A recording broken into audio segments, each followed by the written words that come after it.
The opposite of depression is not happiness, it's connection.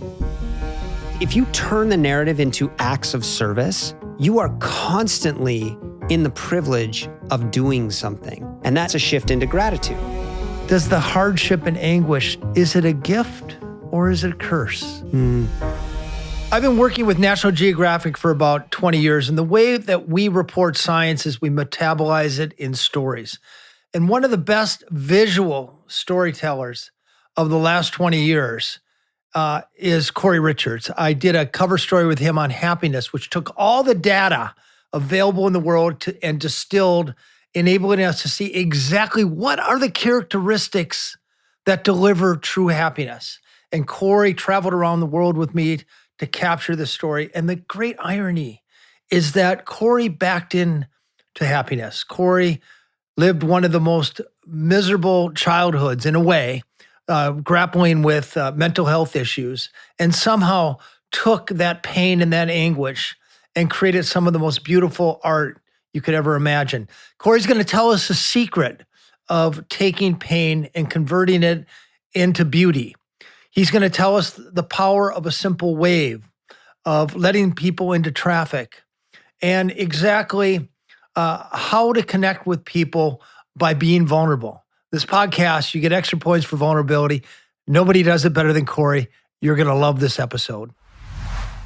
Cory Richards. Dan Buettner. I was just thinking that this podcast was really born out of a lot of the interactions we had. We first met, and I want to tell this story. I was doing a piece for National Geographic on happiness just a few years ago, and you were the hottest photographer at National Geographic. This badass rock climber who climbed Everest 2 times, and you were young, and all the photo editors wanted to work with you. And a lot of the photographers at National Geographic are kind of assholes. And I was completely prepared for this uppity, hubris-laden, better-than-thou guy. And you called me on the phone, and within 15 minutes, you had told me that you'd been depressed, that you'd been bipolar. And I was just bowled over by the vulnerability. And I instantly liked you. And I found out later that you were assigned the story partially because you were unhappy, and some generous editor wanted you to be on this story, so maybe you would find happiness. And I got to know you, and you are really one of the most explosively talented human beings I've ever met. These phenomenal photography. You're a beautiful writer. I think you've mastered the art of human interaction. And I know that all of this comes from very deep pain and struggle. And the reason I wanted to talk to you here is because wisdom is knowledge plus experience. And you've had deeper, harder, more extreme experience than most other humans. And you're also smart enough to blend the knowledge with that and really produce something that I think is usable for the rest of us to live our lives better. So thank you for coming. Wow. I just streamed that, by the way. That's an introduction. I hope I can live up to it. I actually don't remember. I mean, I remember calling you, and I will say, historically, I've been a bit of an overshare, but I think that's also been part of, there is a power in that potentially, and there's also a harm in it. But I appreciate that you were one of the people that saw the power in it and brought me on. I mean, I remember sitting down with you for the first time. We were in Singapore, and I think we just talked for 3 hours. Yes. And you sort of invited me into some of the similar struggles that you'd had. But yeah, that was an interesting story because I think, sort of bottoming out at one of the lowest points in my life. And then to be assigned to shoot happiness was... Happiest places in the world. Happiest places in the world. And you did a fabulous job. But before we get to the mental health and the struggles and what we learn from struggling and the really great life lessons that you have, I'd like to just talk a little bit about your accomplishments because you're not one to brag about yourself. Your mom's from Minnesota. Yeah. And Minnesota, we're humble and apologetic, and we don't talk about our accomplishments. But talk a little bit about what you're proud of at National Geographic and your other endeavors. Yeah, you're right. I tend to not celebrate the wins. Sometimes I'm always a little bit, okay, that happened, and forward facing, and for better and worse. I am now, with some distance from my career at National Geographic and career as a professional climber, there is some, I can give myself some credit. So just from a things I've done perspective, I was very proud to be, brought into National Geographic when I was 29. Adventure of the Year soon after that. Yeah, Adventure of the Year. And my climbing accomplishments were really, I think, significant to me anyway. And some of those, Everest without oxygen and being the first American to climb one of the world's highest peaks in winter.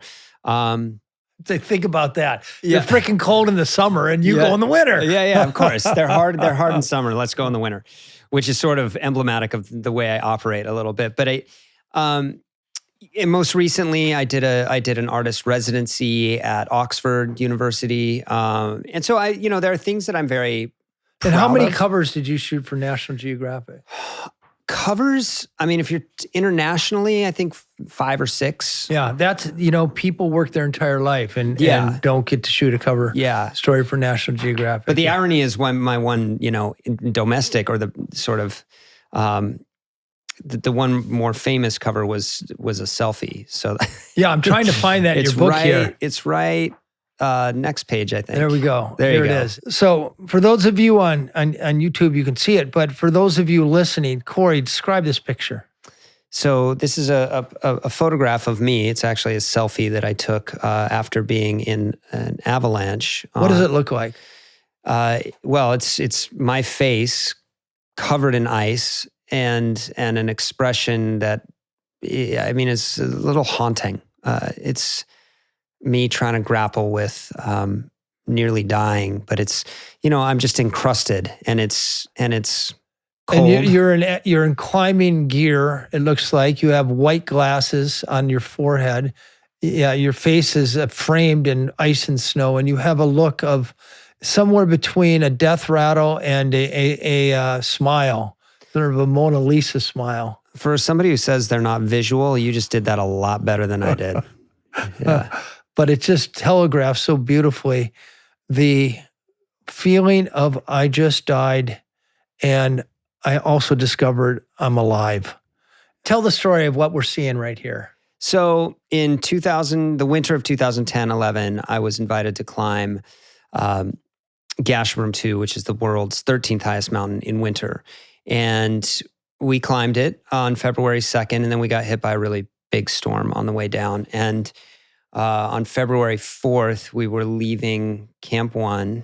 I'm just looking at it because it's very easy for me to just gloss through this story because I've told it a lot. But we were leaving Camp 1 to go to base camp, and we got hit by an avalanche, 3 of us, and partially buried. And I was quite certain that we were all dead. I was certain I was going to die, and we didn't. And after we sort of managed to get out of this, the snow, several minutes later, I turned on my camera and I took a video of myself sort of just breaking down. And then about an hour later, this is the look of death, isn't it? Yeah, I think it's the look of confusion.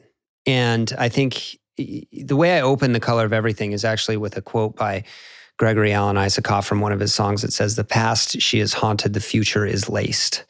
And that's really how I see that picture. There's a haunting of something that has now, of history, that by virtue of the stimulus that has been applied in terms of nearly dying, is now going to lace the future with those ghosts. And it's fear, it's confusion, it's trauma, the real impacts of trauma in the brain. Yeah, you were you were under the snow and it was dark and you low on, hard to breathe, and you don't know if you're ever going to come out. Yeah, it's the moment of the avalanches. I always describe them sort of as a, there's a time dilation for sure. And the sort of very physical reality is it's just chaos. And it's like being in a car accident where it's incredibly loud, but also there's a silence that underlies it, the whole thing. So there's many dualities happening all at once. And then it's kind of like being in a freight train or being hit by a freight train where the world is, you're seeing the sky, you're seeing the snow, you're seeing the sky, you're seeing the snow, you're seeing flashes of color, which are your own limbs getting pushed and pulled around you. And to make sense of it is you can't, it's incomprehensible. But then in your mind, the speed with which thought and emotion processes accelerates so tremendously that it extends, a second, 5 seconds into a lifetime. So the notion that our life flashes before our eyes is actually very relevant, but to me, in the way I've always described it, there's no poetry to it. It's not like in a Hollywood film where you're seeing these beautiful moments of life. You're seeing a bunch of random. Yeah, there was something in this photograph that resonated. I mean, it was the cover of National Geographic. I think their 125th anniversary. Yeah. So you obviously caught something that touched the human spirit or was fundamentally recognizable by humans. Yeah. Well, I think it's fragility. I think below all of the posturing and the strength building and the resilience that we build, like we are all those things. We are strong, we are resilient, we're innovative, but we're fragile.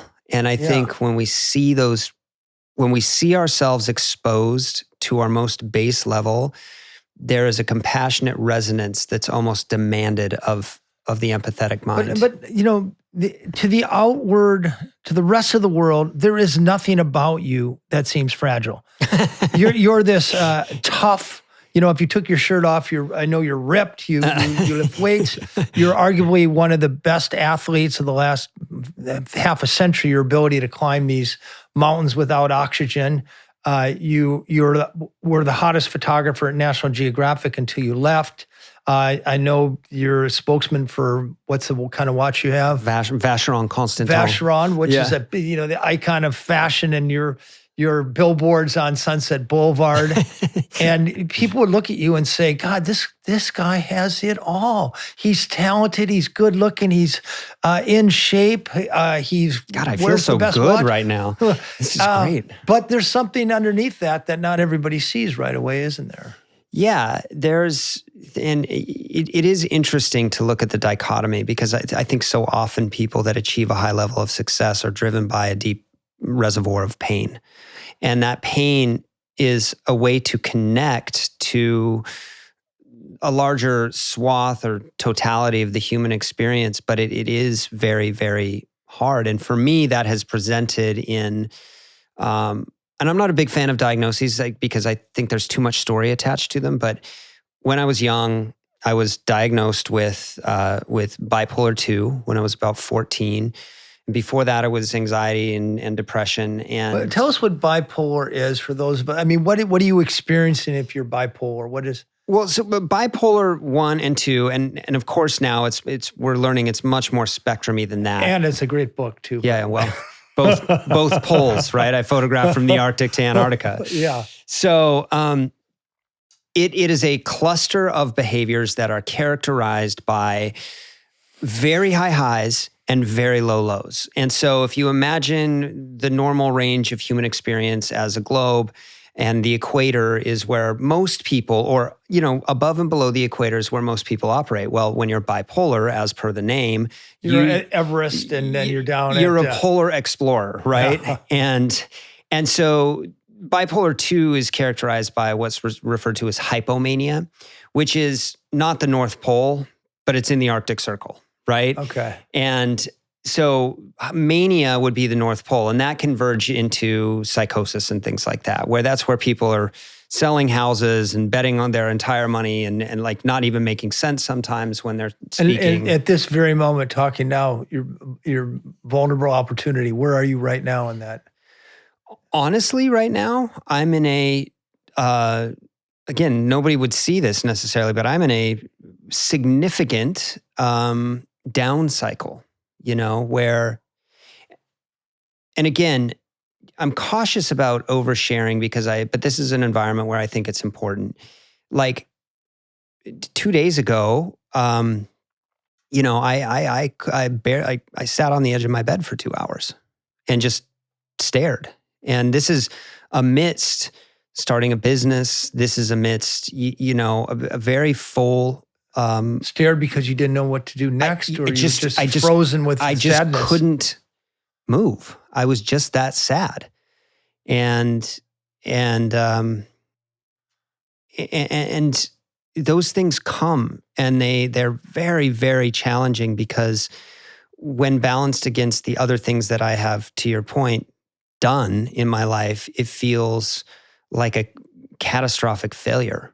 A failure. It doesn't matter what you've done. It doesn't matter. In fact, it doesn't even register. And the interesting thing about a lot of depressive experiences is that it sort of erases the memory of anything of ever feeling better. It's like that. It's very hard to connect back to that. What does the sadness feel like right now? Well, right now it's lifted, right? Because I'm with people that I care about, right? I'm engaged in a meaningful conversation. I feel seen. And so in this moment, it feels slightly lifted. But if I'm careful and mindful, I can connect to that sadness and what it feels There's like. Kind of a lesson right there. I'd just like to pull out. I don't even think you realized it, but the fact that you found the antidote for sadness in a meaningful conversation and people who care about you and an engagement of purpose. And I think that's so often, those are things that are accessible to everybody. All the time. Everybody. Yep. And they're the best medicine. I mean, could you take a pill right now and feel better?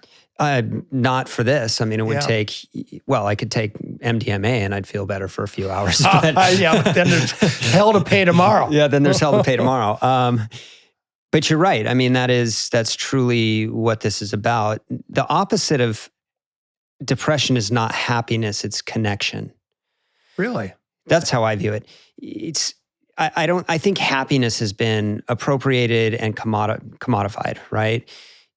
Connection isn't necessarily I feel happy. It's I am no longer immersed in my own pain.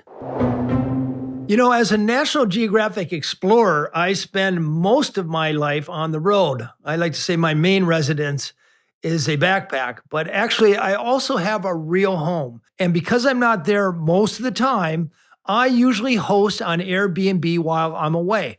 Next month, in fact, I'm taking a team of scientists to Sardinia, where we found a new blue zone. And while I'm away, my home will be on Airbnb because it makes sense. And the income I make off of that covers most of my expenses. So I'm a big fan of Airbnb, and how it solves a big corner of my little universe. Your home might be worth more than you think. Find out how much at airbnb.com/host. You came with me so I can reference this, but you photographed Denmark. Mm-hmm. Is 2018 cover? I think so. Yeah. I think it was the January cover of National Geographic. You took the best picture, but you came with me to Denmark. I remember the kids jumping and Singapore. And we learned from that happiness is the sum of having your needs taken care of, food and shelter. You need health care. You need some mobility. You need a feeling of giving back. You deserve to treat yourself once in a while.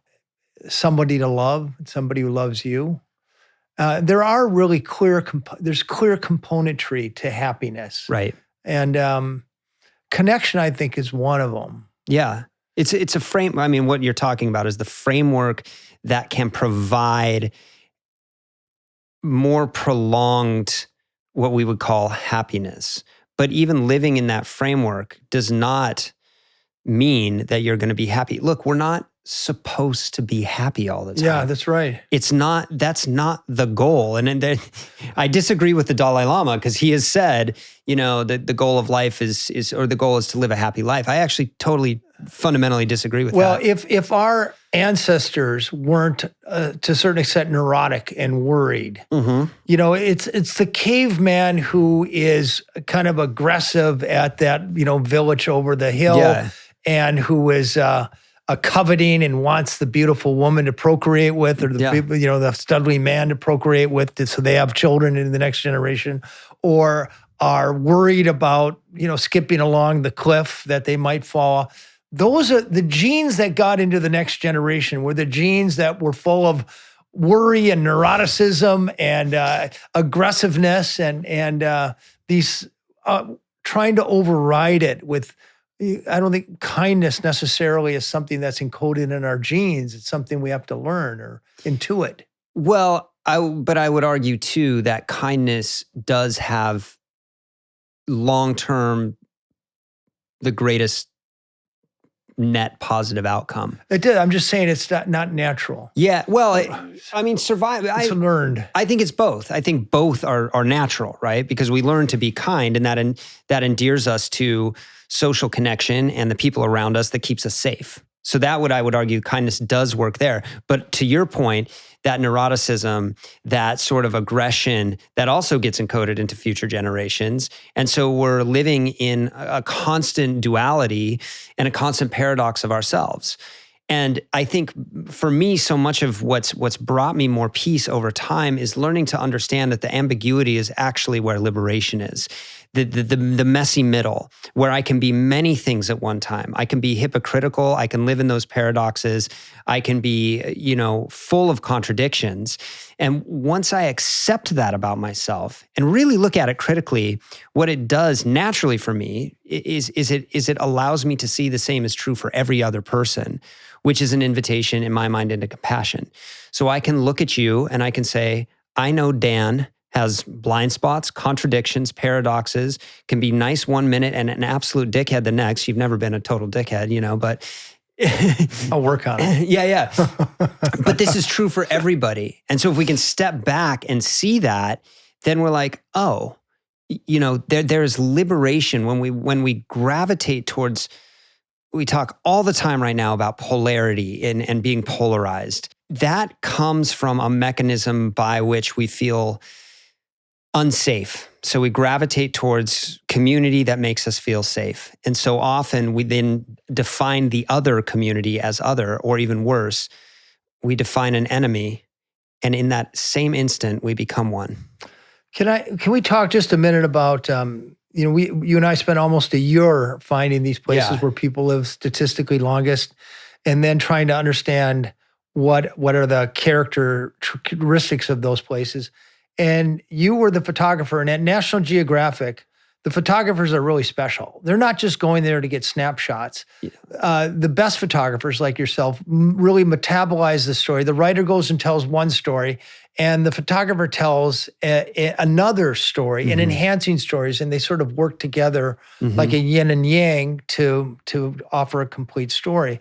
And I'm wondering if you could sort of rewind the tape of what you learned in Singapore, which was a part of the world with the happiest place in Asia, which shocks everybody. Thinks it's Bhutan. It's not Bhutan. Yeah. People in Singapore actually have the highest life satisfaction. They are more satisfied with their lives than anybody else, and that shocks a lot of people. And then Denmark, I know Finland right now is number one in the world as the happiest place, but over the last 50 years or so, the Danes themselves in international surveys say they're not only the most satisfied with their life, but they have the most positive feelings on a day-to-day basis and the fewest negative feelings on a day-to-day. And they're most engaged with purpose. So if you can remember, and you can pick either or both of the locations, but is there anything that stuck out with you in what you learned about happiness by photographing happiness? And maybe you could actually single out the photograph that comes to mind. First of all, a lot of things stuck out, and some of them were, again, paradoxical. We're always taught that money doesn't matter. Well, in Singapore, money actually does matter when it factors into happiness. And part of that is a holistic sense of safety, right? And so, there's the 5 C's, right? What were they? The cash, credit card, condo, car, and maybe community, or it was country club. Which is a community, right? But you just have to pay a lot to get into it. Right. So you've got this very counterintuitive, that was one thing. But a very simple kind of, we're talking about lists before and how they're thumbnails, but you don't want to completely rely on them. But okay, so that was good for Singapore. That was just interesting for me for Singapore. One of the things that was really interesting was the home ownership system there. 80% of people own their homes. Highest in the world, yep. Right. So what that does is security. It creates a sense of community and ownership that leads people to keep cleaner environments. Yeah. You know what I mean? No graffiti and no broken windows. Exactly. So there's a sense of social cohesion where there isn't sort of the polarity that we see here. Singapore writ large telegraphs that there are many different paths to happiness, and they're not so prescriptive. But to me, what the broader stroke is safety.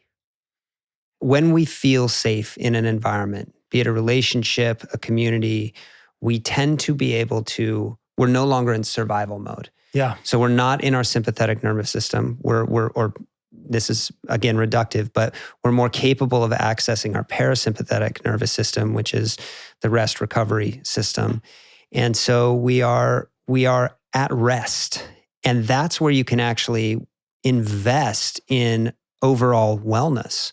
But when you're in survival, like we are in America all the time because we're doom scrolling and being told everything's fucked, when we feel safe, our overall happiness goes up.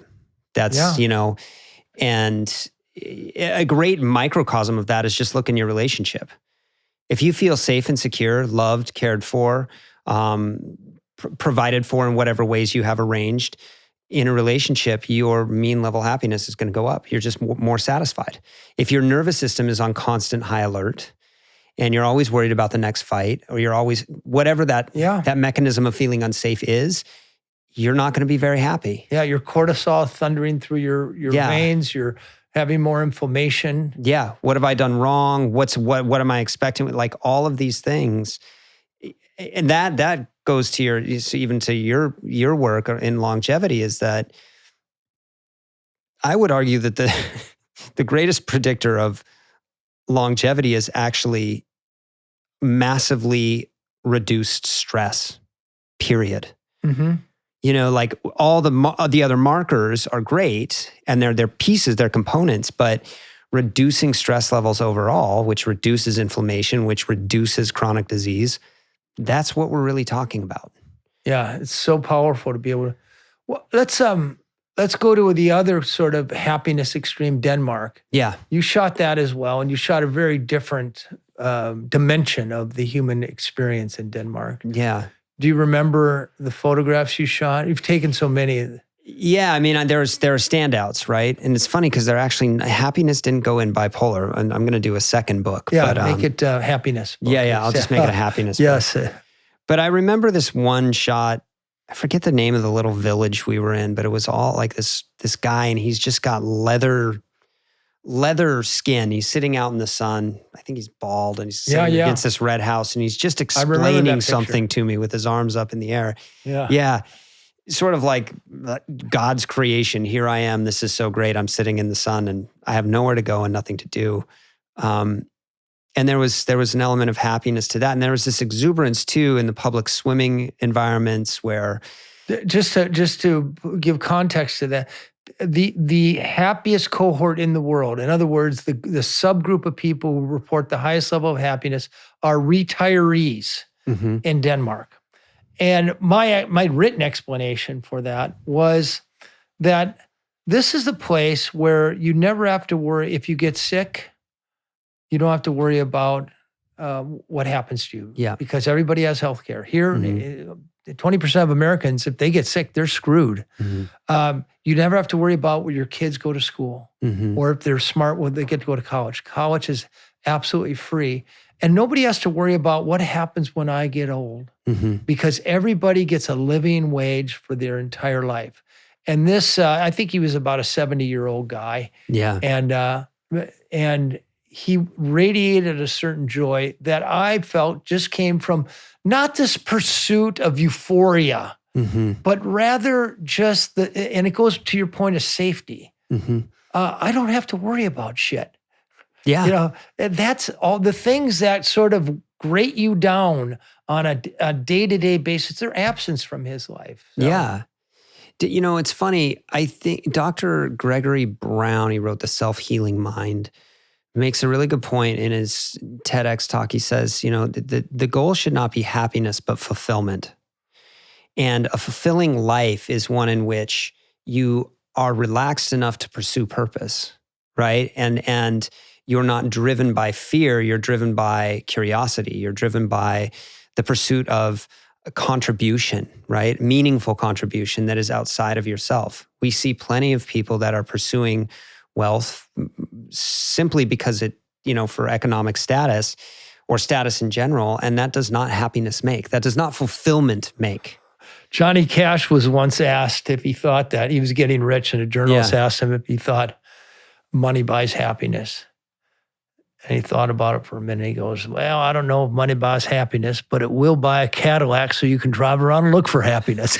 That's great. That's awesome. I never heard that. Sometimes it's nice just to have that little anecdote that takes all the heaviness and scientific rigor off of it and just kind of gets down to a Cadillac. And a Cadillac to drive around and look for it, One of the great ironies of that this National Geographic, and it was it was a year-long project to gather all the data on happiness and really tell people what drives happiness. Because when it comes to happiness, what most people think bring it, they're misguided or just plain wrong. Most of the sort of crap we're marketed sends us off in the absolute wrong direction.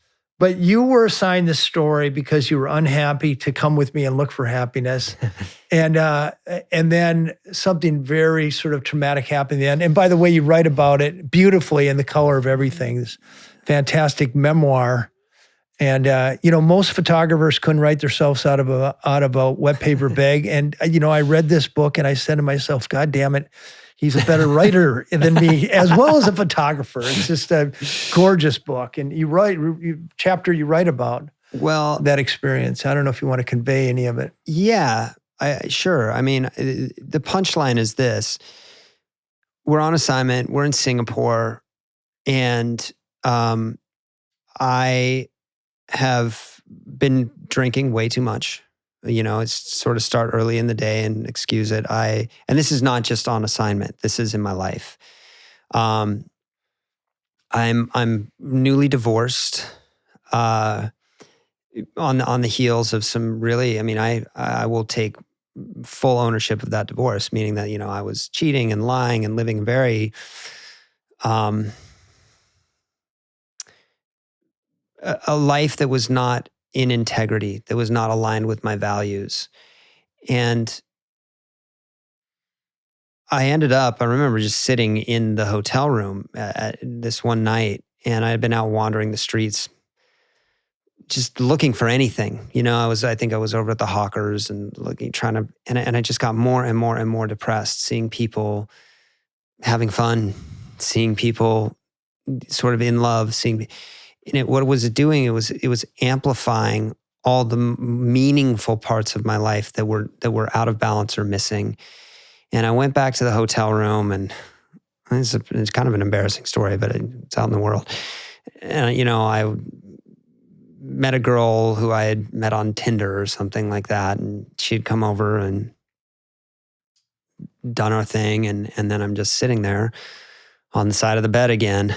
And there's, like empty MIDI bottles and stuff. And I just realized that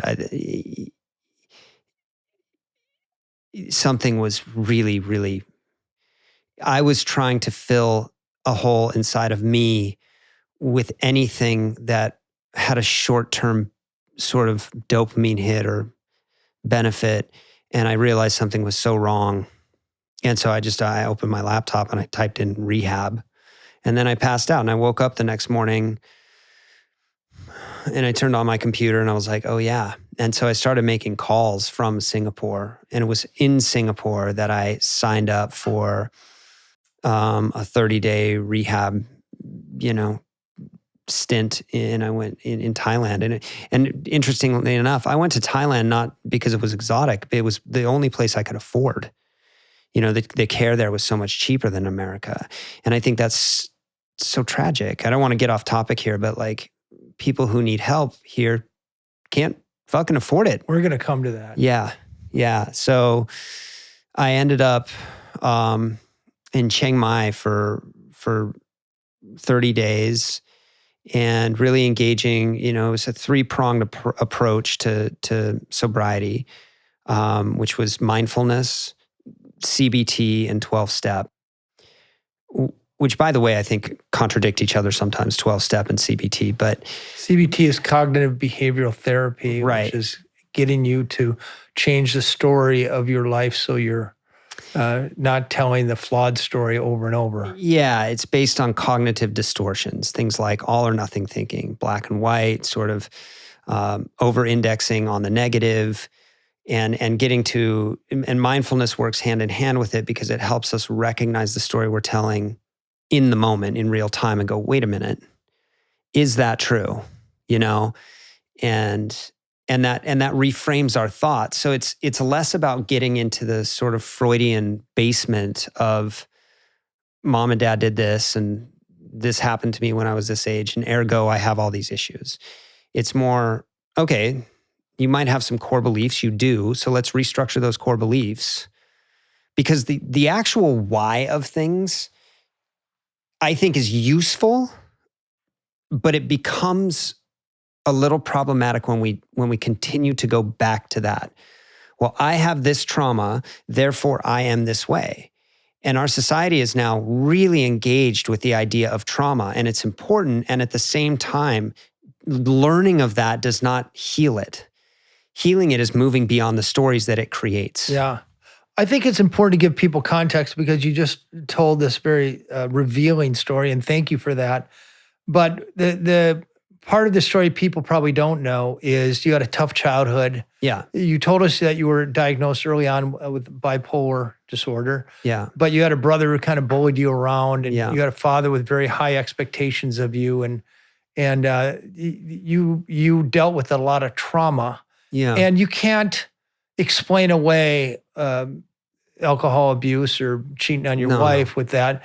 But there is, there's a through line in lots of people's lives through that. Yeah. Yeah. I mean, so I grew up in Salt Lake City, and early childhood was actually really quite idyllic. We were not wealthy people, but we had means. We were middle class, solidly middle class, and my dad was a school teacher. And I would say it was my mom that actually had higher expectations. My dad was he was a pacifist by nature.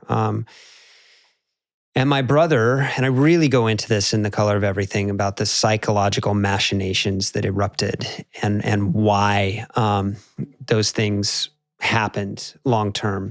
There's a string of events, and part of this is epigenetics. Part of this is unresolved things from our parents. But, both of us were vying for... Your brother and you. My brother and I were vying for emotional connectivity and our needs parents. To be met with our parents. And he was older. I was, 2 years younger than him. And it, for whatever reason, and I've dissected it a lot in the book, but for whatever reason... that relationship became very, very violent and violence towards me. But one of the things that I really feel strongly about is that although the violence was perpetrated by my brother, I learned too that this interaction got me attention. So I started feeding into it. And that sounds kind of fucked up from the outside, actually. What do you mean? That you would invite a beating from your brother for attention. We do it all the time. The emotional feedback that we get from tumultuous situations is often very satisfying. Wow, especially that's so interesting. If the rest of our lives feel devoid of it. Because the repair of a terrible fight feels great. I see. So You know it's what the I back mean? end of it, not necessarily getting punched in the It's not nose. getting punched in the face. No, what feels good is the care that you receive on the back end. I see. And if it's a situation you can't escape, well, what's a great way to feel care when you feel unsafe? You create an environment or continue to contribute to an environment that isn't safe so that that repair makes you feel safe. You know, my grades started to fall. I went to high school 2 years early. My grades started to fall. I got medicated when I was 12. And then I got put in the hospital, the psychiatric unit, when I was 13. For doing what? I had gone from being a straight A student to dropping out, essentially. Well, that you don't put people in a mental institution for getting D's. It's not about getting D's. It's all the behavior around it. It's sort of the obvious depression, the obvious refusal to act in any sort of way that allows, like a family cohesion. It was the erratic behavior. It was the not coming home, the not sleeping, all of these things contributing to quite visible expression of somebody who's in profound turmoil, inner turmoil. Yeah.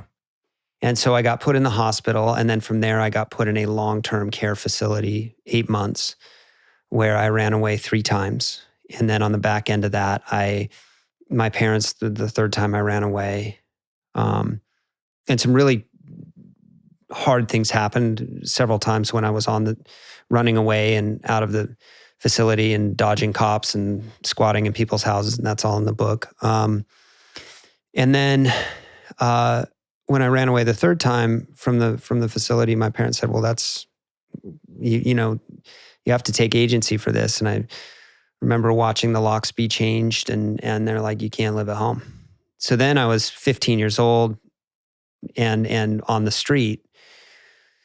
And most of the time I was not, sometimes I was literally squatting and in parks and stuff, but a lot of times I was taken in by friends and living in basements and stuff like that. And that was sort of a 2-year process of getting taken in by family friends and moving around. And so that is when you talk about the trauma of childhood, that's what you're referring to. I think that gives people a pretty clear backstory. And it's led to a lot of pain and anguish. It's a life of pain. And I wish people could see your book, Bipolar, which is in front of me. It's like the best National Geographic photography you've ever seen. And I wish they could read The Color of Everything, your book, because they are both so searingly beautiful. And your talent is almost heartbreaking. But to know that it has come at the same time, you've had this unbelievably difficult past. There's nothing about your past that would predict your incredible success right now. Billboards on Sunset Boulevard and, cover of magazines. And I'm just wondering, does the hardship and anguish, is it a gift or is it a curse? Yes. When you're taking your best photographs, and, there's another one I want to show people here. I was walking down the street of Aspen, the richest people, and on the in the fancy gallery. This was the biggest picture in the world. It was 3 feet wide, 2 feet high, and it was their showcase photograph, and it's stunningly beautiful. It was selling for tens of thousands of dollars. And again, for people listening on YouTube, you can see this. But for those of you who are just listening, Cory, describe this picture, please. Where are you and what are we seeing? So we're in the kingdom of Mustang, right on the border of Tibet. And it's 2 young Tibetan girls. They're both wearing chubas, which is the Tibetan dress. And one is wearing a red shirt and the other's wearing blue. One has this sort of top knot, crazy high pony with very rough chopped hair. And the other one she's got looks like a boy's haircut and it's just very short and choppy. And their expressions? Well, they're both holding their hands together in sort of the namaste greeting. And their expressions are, the little one in red she looks quite concerned. And then the one in blue is very, very stoic. But the thing I love most about it is both of them are doing something very distinct with their feet that sort of imply this timidness. One has her little toe pointing up, and the other one has one of her feet crossed over the other one. So it's a very sweet moment. And most portraits, the tendency is to put the subject in the middle of the frame, and you have them at the far right of the frame. What's going on with the rest of the picture, and why are they off center? Well, first of all, I don't like following the rules of photography. And secondly, I wanted to show more of the landscape, because where they live is this very barren, sort of monochromatic, sandy sort of, it's like living in a castle that is falling apart all around you at all times, which sort of echoes the Buddhist concept of impermanence. And I just wanted to show more of that and show the clouds behind them and celebrate the asymmetries of life. Is this picture come from pain, or does it come from joy? Again, yes. You're trying to make it singular, and it is not. It comes from both. It can't be. It's way too reductive to be like art is from pain, or it's. I guess where I want this to go is, I know, I'm not nearly this talented, but I didn't have to suffer as much as you, so that's why I'm not as talented. Well, you could say that, but also I think it's just about learning how to channel that creative energy. Mm-hmm. That's what I'm saying, is like people want a cut and dry answer for this. There isn't one. Life isn't black and white. That's why the book is called The Color of Everything. There is no, it's part pain, it's part joy, and it's part everything in between. And when we try to make it reductive, we reduce it to something so simple that people can walk away with or take away. But I'm going to challenge you on something here. The color of everything is a journey of pain and enlightenment. And if you hadn't suffered, would this book have ever happened? Not at all. Yeah. So I mean, so many of us, we go through hard times during our life. And I guess what I'm suggesting is that in that pain, there's something that there's the raw material of something magic. Absolutely agree. 100%. When the goal is not to live a life of ease. The goal is to engage with the painful experiences and transmute them into something beautiful. Yeah. I'm of the opinion, of having been in these blue zones where people live a long time, they're happy. It's never the result of ease. No, they tend to be poor. They tend to work hard. They tend to life is not surrounded by comforts. They don't live in a perpetual 72-degree air-conditioned box or heated box. They're not 5 steps from some rich processed foods. They don't drive everywhere. They walk everywhere. If they need food for their family, they're not going down to the Costco. They're going to their garden. Yeah. And I almost see this constant pursuit of comfort and ease as a sickness, or at least producing sickness. And your life, for me, when I think about it, the opposite of that, it's not that you pursued pain, but you've had to deal with pain and hardship. And out of it has come the beauty. And so many manifested in The Color of Everything and Bipolar. And to a certain extent, you're this amazingly engaging, you're a good friend. We've been friends for 8 years now or something like that. And I regard you, you're one of these people who calls. You're one of these people who are 100% present.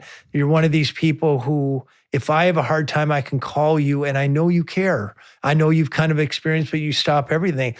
And it's just this lesson, this beware of comfort. There's another side here that can produce beauty. Thank you for all of that, by the way. And I like showing up because I know that actually is good for me too. But I like showing up and just being there for my friends. It creates a cohesion that is just limitless. And anyway, to answer your question, the pain has for me been very necessary in the creation of the different things that I have made, be it a book, photographs, a business. Without those experiences, I wouldn't be who I am. And I often even frame the relationship with my brother in that way. Is like, at one point I stood back and I go, holy shit, he's been my greatest guide. That relationship and the resultant impacts have shaped my life more than any other relationship. And I love my life. And why would I carry anger towards somebody? Where does he know? Are you guys pals? No, we're not. We're not close. And that's okay. That's okay. I mean, there's a 2% anguish there and a 98% of just acceptance. And what does he do? He's a snow scientist. He's a brilliant guy. He studies, of all things, avalanches. Which damn near killed you. Yeah. He just doesn't stop, does he? He just doesn't stop. I mean, I love the guy. And it's okay that we're not friends. Yeah. So what would you say, having gone through these very low times, that dealt with depression, dealt with being institutionalized, dealt with feeling kind of bullied? Yeah. What do you say to people listening right now who are going through a version of that? What can you do to either get out of it or somehow accept it and turn chicken shit into chicken sandwiches? That was a phrase my lawyer used to use. That's great. First of all, the very opening, the words in the book are from Rilke, and it's let all things happen to you, beauty and terror. Read them there. They're right on that page. Yes, let everything happen to you, beauty and terror. Just keep going. No feeling is final. That's first and foremost. Oh, that's great. That's So no matter how bad it is now, it's not going to last forever. No feeling is final. And the single greatest thing that I've learned how to do is to understand my nervous system and understand the messages that my nervous system is saying. People go, it's so nebulous. No. Okay, just check in right now. What are you feeling as you're driving in your car listening to this podcast? In your body, are you tense? Are you like, what's going on? That is your nervous system talking. And we can check in with that at any moment, in any conversation throughout any day, right? And the more we learn that, the deeper into it we can get. And what I'm suggesting here is there's a place in every single person that is always at peace. It's buried under a lot of layers for people, for most of us, but there is a place in each of us that is always at peace. It is always at rest, and it needs nothing. It is literally rock solid.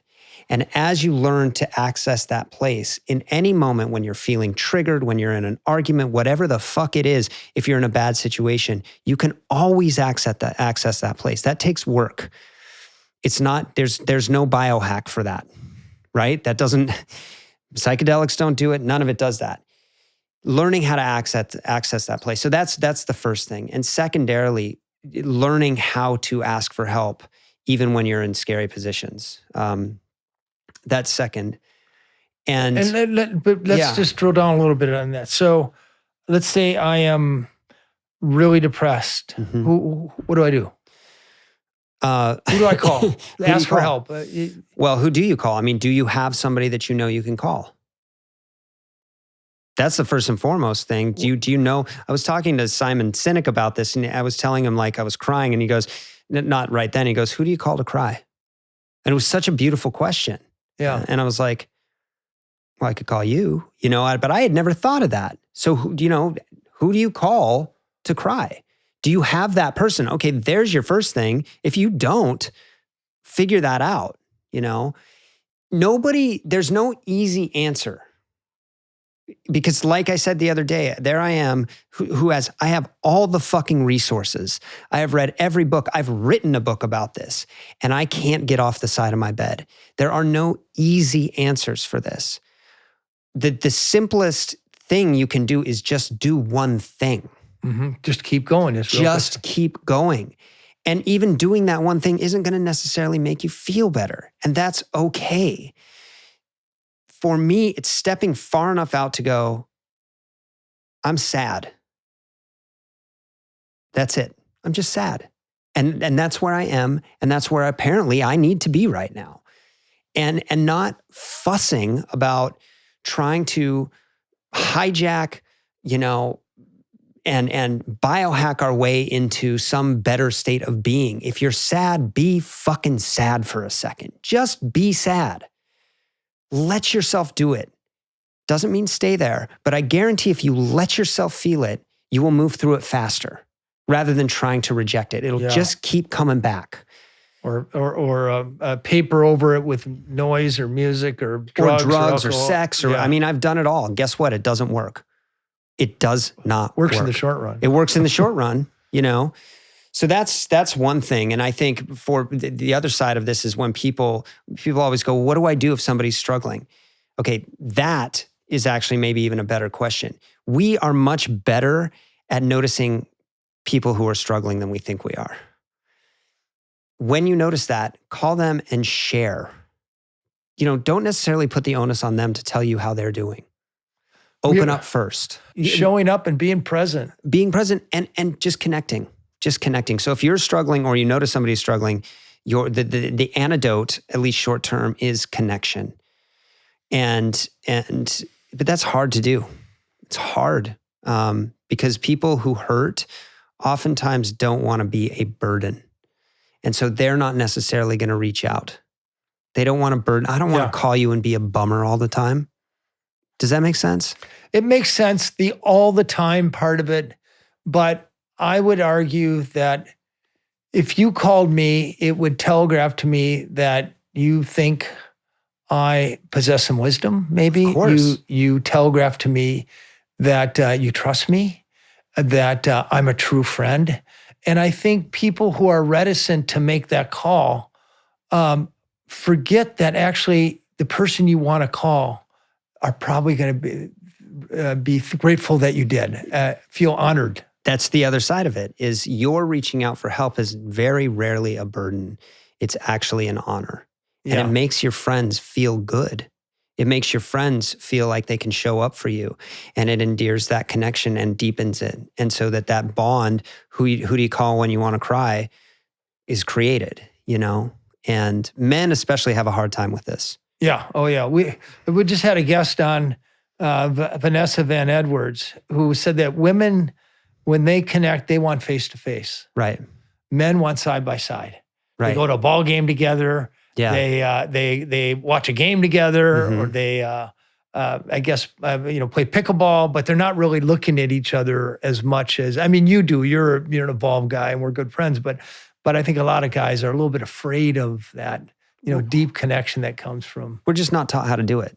Yeah. Our culture does not give us that from a young age, and we could unwind this issue for days, and I'm very passionate about it, but the patriarchal system that we live in, which, by the way, isn't all bad, has raised Obama was talking about it recently, where it has raised a culture of boys and men who are essentially emotionally stunted, right? And then we get to later in life when we're expected to do a whole handful of things, and there's no, in essence, validation for that work. And then in order to get validated, we seek out money, power, and sex, essentially. And we exert those levers over society to feel seen. And when we can't access those things, we are deeply angry, and even angry when we can. And then we start joining the Proud Boys and shit like that because it gives us a place to belong. I think it's important to realize that we're evolutionally hardwired to seek the versions of power, money, and sex. Yeah. That's what got our genes in the next generation. That's how natural selection works. The people who survive to procreate are the ones who have the resources, the ones that have the power to, conquer the next city for resources, and the ones that get the sex to get their genes into the next generation. Yes. To a certain extent, I don't even blame culture. Men, we're probably hardwired to be sort of aggressive and and wary and not necessarily all heart-openingly connecting with other men. I think that we have to override that. And we realize that in a world where we don't have to compete for food, we don't have to compete for a place to live, and in certain places around the world, we don't have to compete for safety. And connecting with other men is joyous and brings happiness. But here's the thing: you just said we're not conditioned, we're not programmed to do that, and I would push back. I'd say we are not taught how to do it from a young age. And that's just my feeling about it, because I agree 100%. Because when I do it, I'm like, oh, this is what I'm supposed to be doing. So I think it is innate. And I think if you look back, I think sort of that history that you're saying about conquering, and yes, but also we had tribal cultures where men were constantly in contact, where we were communing as groups of just men. And we were sharing big experiences. It wasn't individualistic. Yeah, but not the next village over. If you're a Turkana in Northern Africa and a Pakot who lives, 2 villages away, and they're mortal enemies. Right. To be really trusting and open your heart to, if you're a Turkana to Pakot throughout much of history, you'd end up impaled with a spear. Well, I'm not saying that. I'm not saying you go over heart opening to your neighbor that hates you. I'm saying that's one aspect of our evolution. But the other aspect is the tribal. Well, if you're a Democrat, do you open your heart to a Republican? Absolutely. Fuck yeah.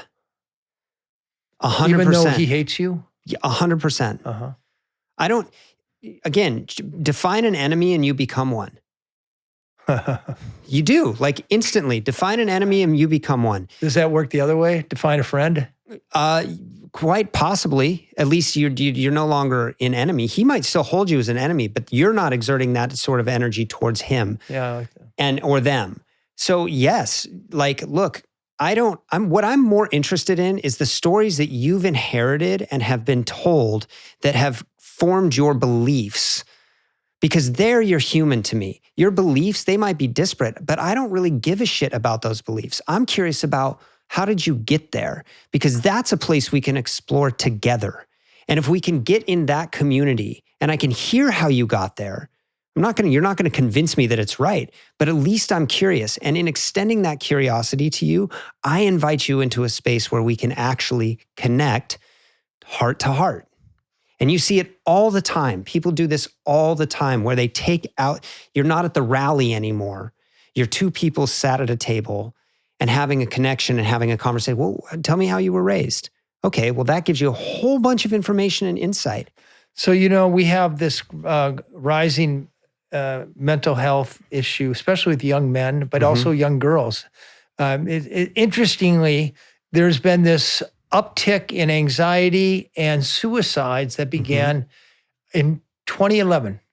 You know what else happened in 2011? Instagram. The iPhone. Oh, the iPhone. Yeah. iPhone. So social media was in our pocket. It was with us every minute of the day. Maybe it's a coincidence. Oh, it's absolutely not a coincidence. Maybe not. But when you think of, you talk a lot about mental health, and I know you're thinking about a business and working on a business on mental health. But what do we do as a nation and as individuals to address it? Well, first of all, I think we need to stop thinking of it. You used a great word, address it. Mental health is not something, in my mind, again, I'm not a clinician. Mental health is not something to be cured.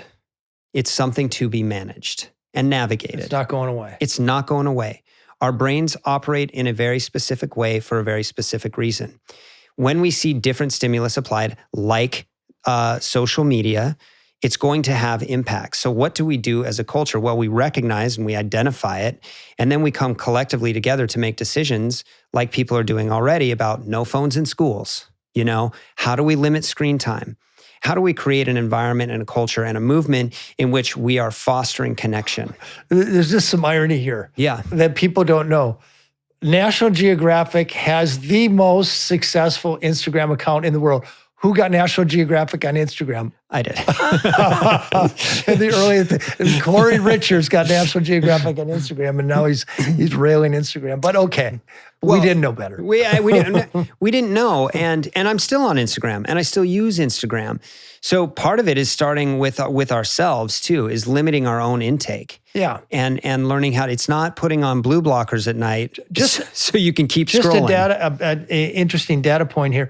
With National Geographic, we did a survey, 150,000 people, and we asked them how much time they spend on social media screen time and their level of life satisfaction or happiness. And it turns out actually that when people are using between 45 minutes and an hour, they also report collectively the highest satisfaction. Not people who don't use it at all, but after you use it about an hour, then your happiness starts to drop.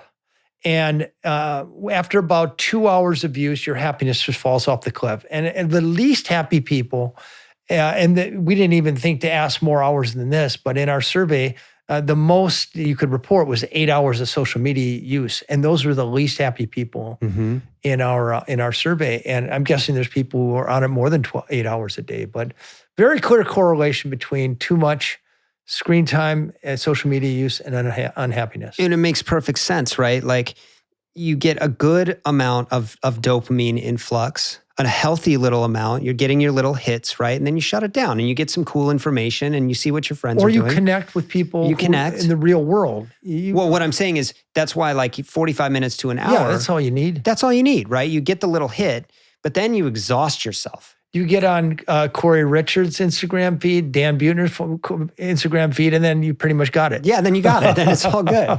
Then it's all happy and healthy. I mean, it's problematic, and truthfully, it's a bigger problem than I have a solution for. But I think agency over our own use is where it starts. You know, I notice that when I'm on Instagram more, or I'm on dating apps or whatever they happen to be, I'm much less satisfied with my life. Interesting. I feel it in my nervous system. I feel sort of just downtrodden. I feel exhausted, and I'm just like, what am I doing? You know, it's just like a kid in a candy store. And yeah, well, as a single guy out there navigating the dating world, yeah. I mean, how do you do it in 2025? If dating apps make you feel shitty, it's how do you go to bar? I mean, what do you do in 2025? Oh, and I don't mean just you, but I mean, in general. I mean, I think, look, I'm not saying dating apps are bad. I'm just saying they don't make me feel very good. And I've done them, and I've met marvelous women on dating apps, and they can work. You know, they really can. I think it's just limiting your time. If you're not going to do that, you know, I do go to bars, but I don't really drink a lot. I go to bars and I'll take a book. I don't generally meet people that way. Again, I wish I had a solution. I think more than anything, it's putting yourself in positions where you're going to meet people that you might click with. And that could be, you know, I go down to the beach all the time because I live in Venice, and I walk along the boardwalk, and, you know, volleyball clubs, running clubs, you know, find something that you like to do that fills you up, and then pursue that. And there are going to be communities around that you find people in, you know. But it is hard right now. It's very, very hard, especially because as Scott Galloway points out, like most women are trying to date the top 1% of men. And so that leaves 99% of men furious and horny. And like, you know, and so they gravitate towards porn, and then they're on their phones more and more. And it just drives. So I also think there's some element of on the female side, and of course we're talking about heteronormative relationships here, to be more open to different, you know, to different guys. That's not to say go for people you're not attracted to. It's not to say, here's the thing. Imagine a world in which we were choosing people based on the quality of their heart. It'd be a nice world. It would be a great world. Can we do that individually? We sure can. But we still need to be attracted to people, and we still need to, you know, but money, wealth, and power is, you know, That's what we're conditioned to aspire. Conditioned. We are conditioned by that. And there's some biological reason for that. But imagine if we chose, somebody said this to me recently. They said, surround yourself with people who choose to be in your life based on the quality of their heart, not how you show up in the world. Right? So good people. Just, they're choosing you because they're good people. Yeah. Not because you're Dan Buettner or you're occupying some place. And if we were to, again, pay attention to our nervous system around people, how does this person really make me feel? And are our values aligned? Great. The rest we can fucking figure it out. But we're in a, birth rates are going down, like all of it. It's an issue. And I don't have a clear solution for it. Well, let's talk about solutions you do have. You've gone through this incredibly rich life of both hardship and great peaks in many ways. And what would you say are the top 3 best piece of advice you could give to other people based on what you learned, the hard-learned lessons that you've learned in life? First and foremost, everything is storytelling. Every single thing you do from the moment you wake up to the moment you go to sleep, and even in your dreams. Unpack that. What do you mean by everything is storytelling? You wake up and you tell yourself a story. Oatmeal's not storytelling. Oh, actually, I could probably figure out a way to make that into you probably make it a cover story. Yeah. Yeah. I mean, you just complicated it. But I'm sorry. Okay. No. It's okay. You were on a good riff. I'm sorry. Everything is storytelling. So you wake up in the morning and you tell yourself a story about who you are, about the world you live in. I see. Okay. And a lot of that might not actually be accurate. Mm-hmm. One of the greatest pieces of advice I ever got was be mindful of the story you're telling in the moment, right? And really question it. Of yourself or of the rest of the everything, world? like of all of it, okay? Somebody cuts you off in traffic. Let's just take that one, right? That person's an asshole. Yeah. You take a crowbar to their windshield. Right, exactly. We don't know what's going on in their world. We don't know if there's a pregnant person in the car, if their dad has just died, we don't know if they're having a heart attack. All that we know is that they cut you off. That's it. Yeah. So take agency over the stories you're telling. Okay. That's a huge one. And be willing to question your own narratives around everything. We get entrenched in our stories and believe that they're true. A lot of them aren't, right? It's the old Marcus Aurelius, like, you can't control what happens in the world around you, but you can control the story you tell about it. I love it. Right? That's a huge one. The other one that I really, if you want a very concise, sort of scientific, fun takeaway. Yes. It's all about the exhale. Ooh, here we go. Okay. Sounds very yoga. Well, it's all about the exhale, meaning we're told to take 3 deep breaths. Okay. If you take 3 deep breaths and they're gasping breaths, that's actually signaling your nervous system that something is about to go wrong and you need to get ready to fight, right? Extend the exhale. Make it much, there you go. Make it longer. And what you're doing is you're building the CO2 in your system, which sends a signal up your vagus nerve, which tells your brain that it can relax and switch into the parasympathetic nervous system. Wow. It's all about the exhale. It's not about the inhale. We had Laird Hamilton on the podcast not too long ago. He was saying the exact same thing. Yeah. He was saying that nose breathing at night increases the CO2 buildup and therefore triggers the parasympathetic nervous system and you sleep better. I never knew that. That is actually, and it kind of glossed over my brain a little bit without sinking in too much. But now that you're bringing it up a second time, it's really something I'm paying attention to. Yeah, it's all about the exhale. All about the exhale and build up that carbon dioxide. But I'm sure there's some sort of a yoga or there's all sorts of breath work. Yeah, just breathe, which is really the exhale. It's the exhale. It's all about the exhale. One of the things that I also, there's a lot of points that I can say, but I don't actually like adding more shit for people to do. I think that we live in a what's your 5 takeaway world? And I want to give you takeaways, but that's okay. If we reduce it to something more simple, where it doesn't feel burdensome and they have profound impact, they're simple things. And these are things I do every day, okay? I let people in traffic. I do. I love that. And that makes me feel... It's very non-LA, but... good. It makes me feel good. Yeah. Right? When somebody lets me in traffic, I wave. When I walk down the street, I make a conscious effort to smile at people. They don't have to smile back. Yeah. It's not about a return, right? Yeah. I make a conscious effort to, when I say this might sound funny, to make eye contact with a friendly dog. Mm-hmm. I do. I try to make eye contact, and I appreciate that playfulness. These are very, very simple things that we can do throughout our day. What's interesting is they might not make you feel better in the moment. No, I really love letting people into traffic. You know, it's such But what it does is it makes other people feel better. And it makes you feel better. It does, but it's not going to necessarily lift you out of depression, but it can help, right? I have my brother, Nick, my younger brother. When people ask him how he is, he has his pat on. This is the best day of my whole entire life. The best day of my whole entire life. And I've adopted that.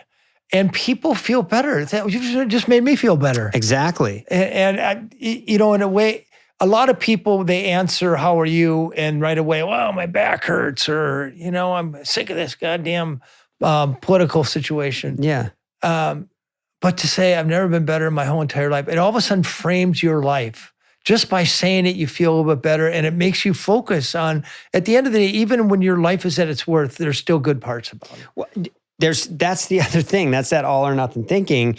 Look, the ultimate reframe for me is if you turn the narrative into acts of service, you are constantly in the privilege of doing something. Meaning, I fucking hate my job. That might be true, but when you reframe life as, I get to go to work. And how, I really get to do this. I get to make money. I get to be depressed. That's a funny thing to say, but I get to be depressed. I get to have that experience. And that's a shift into gratitude. Out of which you'll wrought your art. Right. The raw material of your, like you said before, if you weren't depressed, you wouldn't be the success you are, which is, it's catch-22. It's a catch-22. And also, the other thing is just, we don't always have to be doing the work. Life is savage, man.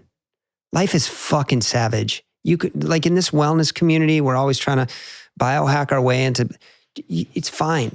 It's okay. You woke up this morning. That is enough work sometimes. You don't have to just be doing it all the time. And also, be really mindful when you're on social media that as much as half of the mental health advice you're getting is wrong or misleading. Well, so it's 50-50. It's 50. It's like actually a weatherman over in 50, right? So you're going on. We're getting all this mental health advice about narcissism and all that. They're not clinicians. They've heard one thing on Instagram or TikTok, and now they're regurgitating it, or they read one book. It's not necessarily good advice. So just take a beat with that. I take all my mental health advice from Paris Hilton. Right. Before we run out of time, I do want to talk about, you're really excited about another venture. Yeah. I don't know how much you can talk about or want to talk about it, but... Well, I mean, I'll talk about it in very loose terms, and thanks for bringing it up. Recently I had a very rough spring in 2025 where I lost my dad, and I went through a significant heartbreak, and I felt always a little stifled by photography, and so I moved into writing, and it was a shift towards, how do I give back to the world, and how do I create something that allows a huge amount of giving and access to mental health and mental health research. So I've started a company that will be launching officially end of the year or beginning of next year. That is really all about that, or that's the soul of it. But it's really about embracing the totality of your messiness, your wholeness, and celebrating life, and in many ways being careful, and supporting suicide prevention and things like that because this life is so precious. I'm not going to say much more. All right, yeah. But stay tuned because I am fucking fired up about it. It's the best until thing. then, yeah. The color of everything. It's one of these books. When Cory gave it to me, when a friend sends you a book, you just kind of cringe because you say, God, this is probably going to suck. And I'm going to read it and I'm going to have to say nice things about it. And then I started reading it and kept reading it. And I realized it is such poetic, beautiful writing with a great message. So the color of everything, you've been out speaking about it. People can book you. And Bipolar, the photographs that really capture, significant cross-section of your work with National Geographic and over time. And it's stunningly beautiful. It should have a place in everybody's living room. And Cory, you're a great friend. You're a talented photographer and writer. And I think you have so many life lessons. Even though you're not a PhD, you've experienced it and you've studied it and you metabolized it in a way, and you don't deliver the advice in bullet points, you deliver it in stories, and those stories are powerful. And thank you for sharing them with us. Thanks for having me here. I just value our friendship so much. So let's do it again. Cory, on the Dan Buettner podcast, we give this T-shirt here, extra points for vulnerability. And nobody's earned these points better than you on this podcast. So thank you. Please wear this. Put it on your dating profile. I will. That's I'm definitely going to get more Raya dates with this for sure. Yeah, it's going to be great. I've never had a better compliment for that T-shirt. Yeah. Awesome. All right, buddy. Thank you very much. Thanks, Dan. I love you. Love you, man.